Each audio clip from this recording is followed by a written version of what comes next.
Will Pakistan actually default if the IMF, Saudi Arabia and other donors do not disburse a few $billion? Some are sounding the alarm bell, but others, including the government, insist that our economic ship is not about to sink anytime soon. They tell us we will not become Sri Lanka. It is indeed unlikely that the state will declare bankruptcy because our patrons, Western, Islamic kingdoms and the Chinese, may prefer that we don't plunge headlong into chaos. In any case, there is little relief on the horizon from the lethal combination of spiraling inflation and the fallout of the monsoon rains. Reportedly 90 million Pakistanis are already going hungry.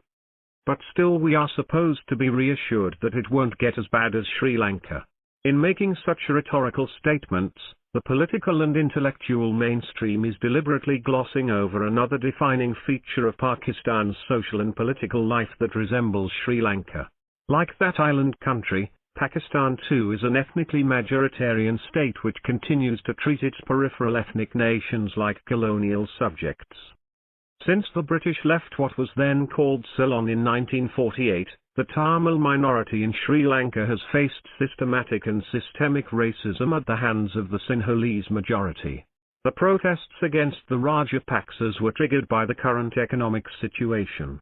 But they are noteworthy also because the Rajapaksa brothers presided over the 2009 scorched earth military operations in the Tamil majority Jaffna province that mainstream Sri Lanka celebrated as a definitive victory against separatist militants. Politics in the heartland remains unconnected to the peripheries. Many Sri Lankans at home and abroad have wondered out aloud whether or not the mass uprising is actually bringing together ordinary Sinhalese and Tamils around a shared vision of the future, such that there is genuine healing, particularly for Tamils who have suffered structural and physical violence for generations. We in Pakistan cannot even ask such rhetorical questions. Indeed, the mainstream does not even bother to chronicle the ongoing processes of brutalization and hate in many of our ethnic peripheries. Recently, 10 mutilated bodies were discovered in Zairat, described by officialdom as separatist militants.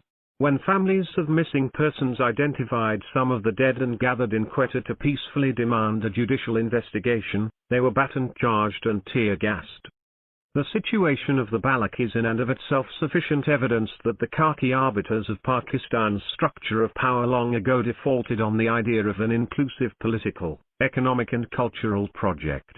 Only a social contract which acknowledges that this country is made up of many ethnic nations and then ensures equality of these ethnic nations can begin to repair the wounds and take us forward. Hate has indeed penetrated deep down into society. The ethnic tensions and violence that erupted between Sinnis and Pakhtuns after a murder in Hyderabad makes clear that divide and rule policies have successfully produced an intractable situation that engulfs even progressive voices.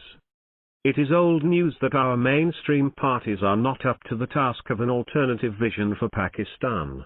They are more interested in either staying in government or finding a way back in. Recent by-elections in Punjab underlined how everyday politics in the majoritarian heartland of the country is almost completely unconnected to the ethnic peripheries. Expect that the PTI, the PDM/PPP, and, of course, the military establishment, will continue to focus on their no-holds-barred battles for power like the one currently playing out in and around the ECP. The current government and its establishment patrons will certainly dedicate enough time and energy to keeping the IMF, Saudi Arabia and other donors on board because the alternative scenario threatens the entire coteries' accumulation of power and wealth. And what of Imran Khan, whose supporters believe has broken with the minimum consensus that has kept our militarized ruling class intact till now? The true measure of whether a party or leader is challenging status quo is whether they articulate a political project which emphatically rejects colonial statecraft in the ethnic peripheries, while offering a unique vision for metropolitan Pakistan beyond land grabbers, war makers and profiteering cartels. If Pakistan were to declare bankruptcy in the weeks to come, the burden would yet again be borne by the working masses. But the truth is that we are already a country in default. And only a vision to transcend hate and redistribute wealth alongside will constitute a genuine reboot. I believe that there are enough of us still able and willing to offer a meaningful economic, political and cultural alternative. But there will come a time, sooner rather than later, when such a vision will be too little, too late. The writer teaches at Quaid-i-Azam University, Islamabad. Published in Dawn, July 22, 2020.